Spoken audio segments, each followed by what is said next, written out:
This is the one thing I would change about classic Final Fantasy XI, round 2 or something, I don't know. We talk about this a lot. Speaking of which, if you end up loving this conversation, you want to talk about stuff like this more, come hang out with us on Tuesdays, 8 p.m. Eastern Standard Time on Twitch. We play a lot of Final Fantasy XI and we chat about stuff like this all the time. If you've been on Eden this past week, one of the private servers of Final Fantasy XI that closely resembles the game as it existed in the mid-2000s, you would have seen me leveling Thief. One of my favorite experiences of leveling in Final Fantasy XI was leveling Thief. I love that job, it was a great time. But one I've been avoiding on Eden, as it's something I've already done. What can I say? I love it, I love it. So I've been through like 3 or 4 parties this week, and it's reminded me of the dangers of 11, something so easily forgotten, and it's that once you're in a party, you don't want to leave, you don't want to stop. For a bunch of reasons, not just the obvious ones that immediately come to mind, like we're making progress, I don't want to stop making progress, but it all boils down to one thing. Experience doesn't scale well below having a full 6-man party. Let me explain. This seems to be true from your very first party. Level 10, 11, you first have hit the dunes and you gather together a group of people, but it gets more and more prevalent the closer you get to level 75. A will-build party of 6 is an unstoppable wrecking force of experience-building machinery in 11. It's incredible when you really get rolling all the stuff you can pull in. But then you take one of those party members away and all of a sudden you're a hobbling monstrosity limping along, barely outweighing the danger of the experience loss that you'd lose if at any point something goes wrong.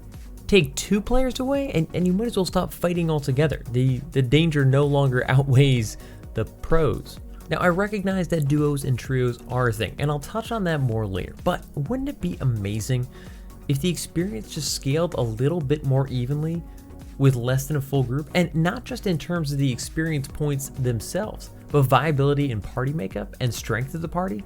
Let's talk about the negative impact of the systems now. You need 6 before you can begin to fully round out that experience points to overall strength of the party ratio. If you ever lose a party member, you immediately have to replace them, or the party will essentially just end. This leads to people feeling bad for leaving. If something comes up in real life, they feel like they have to apologize. If they step away, everybody kind of has to take a break in most cases until you get somebody new, which if you're far out in the middle of nowhere, can be some time. It just kind of leads to that idea, you want to stick it out. You want to stay as long as you can because you've worked to get into this party, both for your own benefit and the benefit of the other party members. You want to play as long as you can now that you've built up this group, because it wasn't easy. This happens to me all the time. I get crazy anxiety about leaving a party, whether it's good or bad, because I'm like, I don't want to ruin it for everybody else. Everybody's having a good time. We're making some good experience. I gotta go, but maybe I can try to push it just a little bit longer. It's not just for them. I'm getting good experience too. I don't want to leave because, I'm making progress. I'm making good progress. I want to stick it out. But this leads to me doing dumb stuff that I used to do when I was younger. Like I'm staying up far later playing Final Fantasy XI than I really should be. I should be going to bed. And all other games, I have no problem.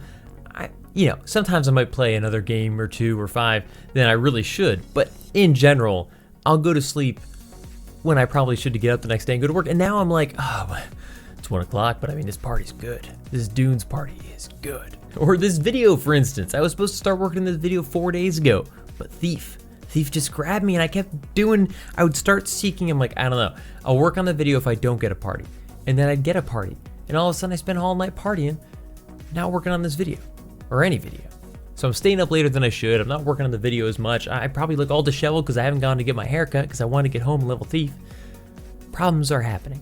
But beyond just the point of like, I'm not stopping when maybe I should stop, other things kind of are affected by this whole, like we have to have this full perfect party situation. Certain jobs are a must at certain level ranges. Like no matter what we do, we have to have a red mage, or we have to have a bard, or maybe we have to have a ninja for this level range, we have to have a paladin for going to this camp.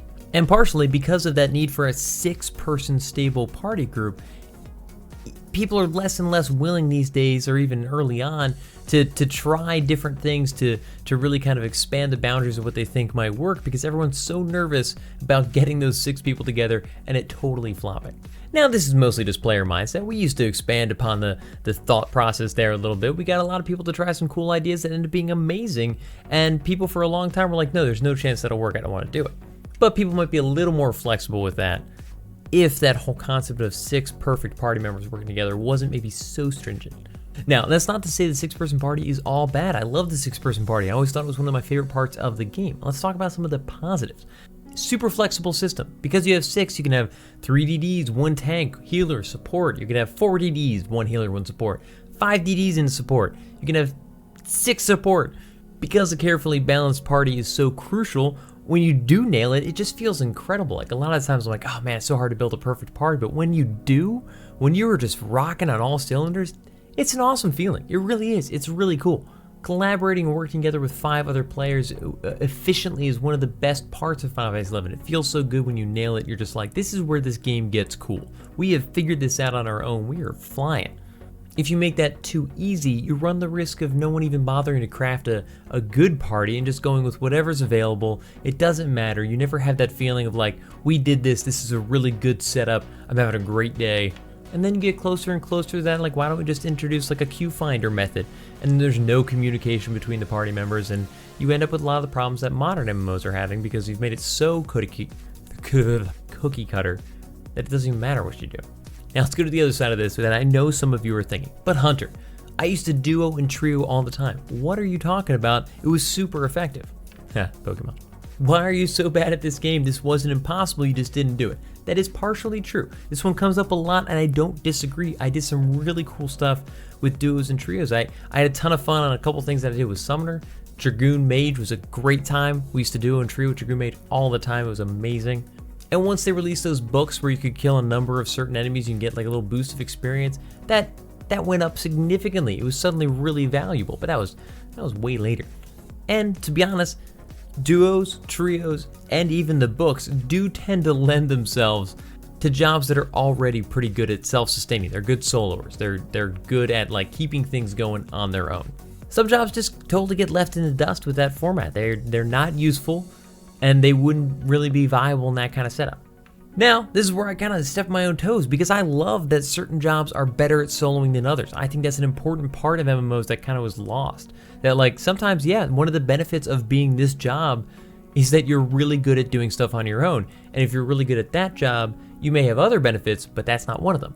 So I don't want that feeling to go away, but you still kind of find yourself in my original problem, that once you hit that 6-person party group, you don't want to change it. You don't want to drop down to 5. You definitely don't want to drop down to 4.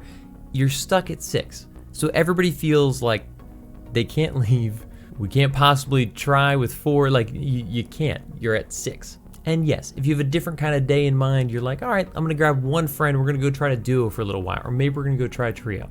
But you can't dynamically increase or decrease that value and be like, we've got 2 and now we added somebody. Then we added another guy. And now we went back down to 3, or we're at 6, then we like lost 2, but we're still 4. We're gonna do something a little different, but it's gonna be great. I feel like I'm babbling a lot, probably because I've lost so much sleep playing Final Fantasy XI, leveling Thief in the dunes. But do you guys know what I'm saying? I've spent so much time thinking about how amazing the 6-person party is and why it makes Final Fantasy XI awesome, that I forget sometimes that as soon as you make that number the number, whenever you're not at that number, it's inherently not as enjoyable. And to be honest, I don't really know how to fix this. I don't really have any ideas. It's a really tough compromise because I want there to be that difference of strength where some like types of classes and jobs are better. I want them to be better at certain things, and soloing is one of those cool things where you can say like, I am a Beastmaster and I'm amazing at soloing. I will kick your ass at soloing, but maybe lack in other areas. Soloing was made special because only a few jobs could do it. Duos and trios were unique because you had to have those job combinations that were effective in low man situations, and there were jobs that were way better at that than others. Support jobs, conversely, are loved because the incredible strength that they bring to a full party, but in solo, duo, trio situations, maybe not as valuable depending on the job you're talking about. If you balance them out a little bit where they're not quite as strong in group content, but they're a little bit more strong individually, yeah, that might help in the overall situation, but then do you take away some of the magic of those classes? And this kind of balance that we're talking about is really easy to break. It could be so simply just overdone a little bit, and all of a sudden like a 4-person party is the most effective ratio, and 6 is kind of wonky now. And is that what we want, to like ruin 6-man parties? No, I just want to make 4 or 5 a little more viable. Look, ultimately, I was just thinking the other night, like this one guy hung out a little bit longer than he probably should have because he felt bad for leaving. I don't want anyone to ever be in that kind of position. If somebody has to go, I want them to always be like, I gotta go. But also, to have that work, I want the game to be like, you're okay. it's not going to totally fall apart. And of course, modern 11 doesn't have this problem at all because of the trust system, for the most part. And maybe trusts are the answer, not trusts as they're implemented in retail as it stands now, because I think that's a little overdone that you can have a full party of just NPCs. But what if it's just like 1 or 2, and they could feel like a support role? Maybe not as good as a real player, but they're out there, they're doing stuff. So if you're like, there's no healer, fire up a healer trust. That might be the simplest answer, I don't know, but then you're still sticking to the 6-man party, which I guess is fine. Ultimately, the number 6 in terms of number of players is pretty cool because it offers you a lot of combinations. I think 4 and 5 are a little limited, and as soon as you get 6, you get that cool extra support option. Another neat little addition would have been a way to, like, if you are in a party with like just 1 or 2 people, so you're duoing, trioing, you could still maybe seek for a larger party or indicate somehow to the general world like, hey, we're looking for more, we're just doing this because like we couldn't find a party and we're trying to get some progress on our own if we can, but if somebody wants to do a bigger party, hit me up. 11 as it was and kind of as it is now, like if you're in a party, it looks like you're in a party. Nobody can tell how big that party is, how successful, how happy you are in that party. If there was a way to say like, hey, we're trioing and it's fun, but like we'd love to do a full party if anybody has any ideas, reach out. That'd be a cool feature. I think one of the only way to tweak like the need for support in every party ever, because this is one of the bigger problems, is you get to like level 50, 60, if you don't have a red mage, if the person that left was a red mage and you're down to 5 and you have no refresh, there's no bard for ballad, no red mage for refresh, that's a problem. MP regeneration is just super important later in game. There's only a couple jobs that can offer it. So maybe less reliance in Final Fantasy XI on the support for sustainability in terms of like how much MP you can regenerate. Just like a little bit, maybe there's some more options. Like later on they added Scholar Subs so that it's 70 or 75, I forget what level of sublimation is, but you can get sublimation. You're like, okay, I've got some options on my own. But you're done leveling at that point. It'd be cool for that to be an option from, I don't know, level like 50 through 70? Even if red mages and bards are still better, just that there's like something. Of course, the introduction of Dancer Sub also kind of changed things where all of a sudden, you know, melee, solo, and duo and trio are a little bit more effective, even though I think Dragoon Mage still sort of had an edge in that kind of area. Good soloers, duoers, and trioers were already doing great. Dancer Sub made it easier, but like the kings were still king. What am I saying? Ninja Dancer kind of changed the game. That was a whole thing. Yeah. I don't know what I'm talking about. Look, guys, am I crazy? Am I just whining because I had to actually seek for a party this week, and once I finally got one, I was like, well, I don't care that it's 11 o'clock at night and I'm just starting the party. I'm going to stick this out because I'm on Thief in the Dunes and I don't even have Sneak Attack yet. It was a little different to the Paladin and Bard experience that I was having before on Eden, where it was like, you've been seeking for 10 seconds. You have 3 invites. Or is there's some merit to that where there's some issues with how Final Fantasy XI originally implemented its like leveling experience and how that balanced across 6-man parties. I do feel like in both process and technicality, 11 made it very difficult to be flexible with party size, makeup, which led to kind of frozen thinking with what people wanted to party with. If things had been just like a little easier to maybe shrink down to 5 or 4 players, think of all the cool party makers we could have tried, like all the neat stuff we could have done if that was like a little bit more viable. Think back to all those days where you had everybody but a paladin or everybody but a bard or everybody but that last DD, and you were like, what if you just could go start? Like, let's start. Let's play with 5, and as soon as that guy hops on, we'll pull him in. One of the most fun experiences I can remember is dual tanking on Sam after the Saigon change, where Saigon Third Eye lasted like way longer. And you know, we were talking about trioing as Dragoon Mage. It was so much fun. I'd love to see more of that. Let me know your thoughts down below. If I don't talk to you guys, have an amazing holiday. Hope you're playing awesome games, and I'll see you guys all in the next one. Peace. Thanks for watching. If you're interested in more videos like this, think about subscribing. And if you already have, don't forget to click that little bell next to the sub button to get notified when new videos go live. Hit me up in the comments with your thoughts on this video, or come hang out and chat with me on Twitch every Tuesday night at 8 p.m. Eastern Standard Time. And definitely look me up on Twitter or Instagram and Hunt for Games to keep up with what else I've got going on. See ya.